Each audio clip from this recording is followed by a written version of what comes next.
Sa wakas ay dumating na rin ang ating in-order na tripod, no? So i-unbox natin ngayon, ipapakita ko sa inyo kung gaano ito kaganda, no? Kasi sa lahat ng aking mga video, indoor or outdoor, ay dala-dala ko siya at ito yung mga ginagamit natin. Pwede ito sa smartphone, so sa camera, yung mga may gamit na GoPro at saka sa mga iPad. Bubuksan natin ito, so may bag siya, may sabitan siya.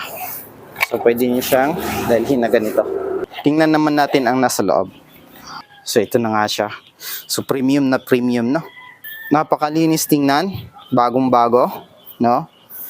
Tsaka ang kinaganda nito ay may hawakan siya, hindi siya masyadong mabigat. Kasama na rin sa accessories niya ay ito. Pag hinigpitan mo dito ay hindi na siya gagalaw. Ang kinaganda nito mga kaibigan ay pwede mo siyang ikot-ikutin. Kasi pwede siya sa 360. Okay. Isa sa mga kasama ng kanyang accessories ay ito. Yung kanyang lagayan ng phone. So ito nga pa pala ang kanyang haba. So hanggang leeg ko. So napakaganda talaga ng tripod na to. Premium na premium.